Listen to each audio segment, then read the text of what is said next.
Signs are all around us, from streets, storefronts, products, to houses.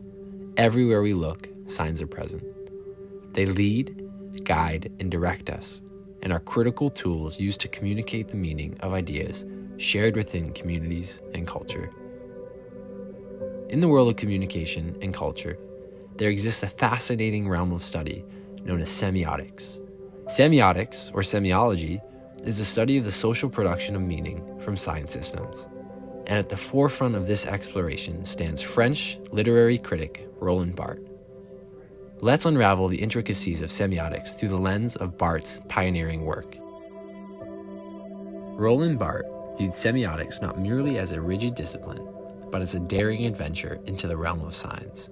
His groundbreaking book, Mythologies, dissected the cultural meanings embedded in visual signs, revealing the symbolic language woven into the fabric of society. Barthes' understanding of signs was deeply influenced by Ferdinand de Saussure's distinction between the signifier and the signified. Signs, in this context, are the inseparable combination of the signifier, which is the physical form of the sign, and the signified, the meaning associated with the sign. Barthes emphasized their inseparable relationship, arguing that they form a unified sign.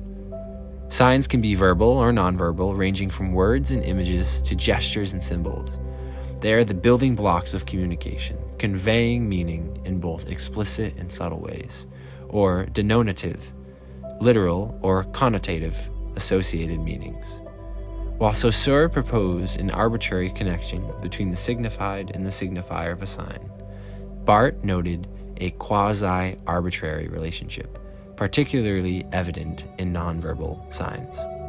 An example explaining the relationship between sign, signifier, and signified is the crucifix. In this example, the sign is the symbol of the cross. The signifier is the physical representation or shape of the cross. And the signified is the broader concept or meaning that we associate with Jesus Christ and his sacrifice, like redemption. A video by Media Insider explores how signs convey meaning in various forms, such as symbols and camera angles with both literal and associated interpretations.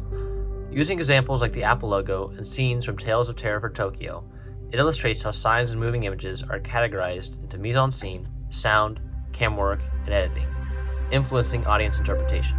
The discussion extends to how media producers construct specific meanings through signs and how repeated use can turn signs into cultural myths, prompting further exploration into related topics like cinematography and reception theory. Cinesemiotics, a branch of semiotics informing filmmaking, draws upon theorist Charles Peirce's distinctions, with directors using symbolic signs for obvious representations, indexical signs for realism, and iconic signs for creating fantasy worlds, as seen in films like Bicycle Thieves and Avatar. In a related article, author Bill Scalia discusses the parallels between semiotics and film and poetry, emphasizing how both mediums use visual signs and narrative themes to convey meaning.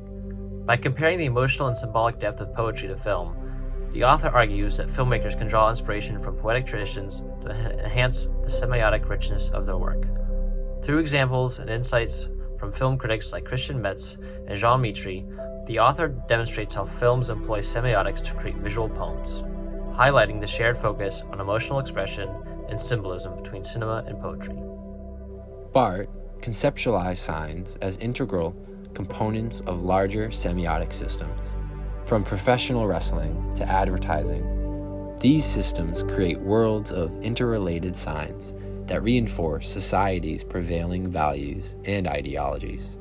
Delving into the theory of connotation, or myth, Barthes explored how seemingly neutral signs acquire ideological meanings. In semiotics, myth refers to the connotative meaning that signs carry wherever they go. Myth makes what is cultural seem natural, perpetuating dominant values and ideologies within society.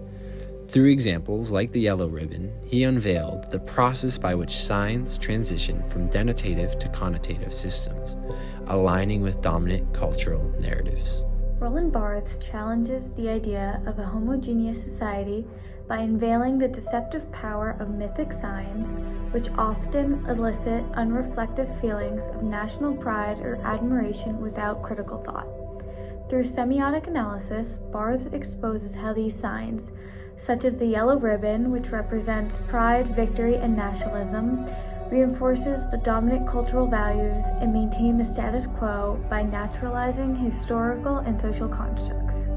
Moreover, in mass communication, particularly through advertisements like the iconic Michael Jordan Gatorade commercial, semiotic signs perpetuate myths of unlimited success and achievement, subtly enforcing cultural norms and capitalist ideologies. In an article related to this issue, Arthur Asseberger's study called The Branded Self on the Semiotics of Identity explores how individuals in contemporary society construct and express their identities through brand consumption and affiliation. Berger shares that brands serve as signifiers, conveying meanings about identity, values, and social status, ultimately shaping individuals' self-concept and presentation as the branded self.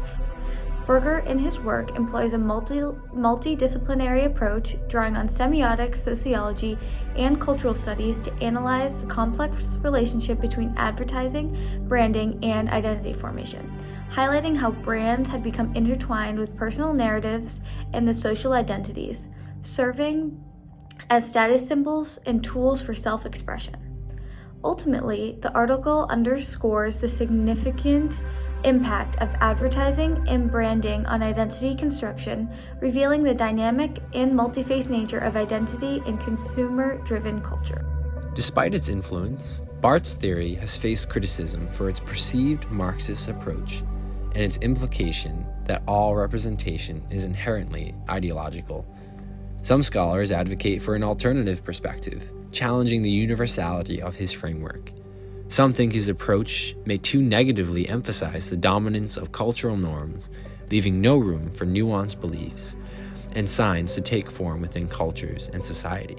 However, Roland Barthes' semiotics fulfills 5 of the criteria of a good interpretive theory. For clarification of values, semiotics helps clarify the values embedded in signs and symbols.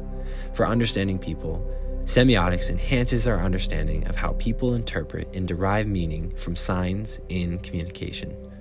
For aesthetic appeal, semiotics can be engaging through its analysis of cultural text and media representations. For community of agreement, while there may be differing interpretations within the community, semiotics has gained recognition and acceptance among scholars in the field of communication studies. And for reform of society, semiotics has the potential to contribute to social reform by revealing the underlying ideologies present in communication and media, prompting critical reflection and discourse. Barth's semiotic framework remains highly relevant in media and cultural studies. It provides a critical lens through which to analyze how mass communication constructs and reinforces cultural norms in contemporary society.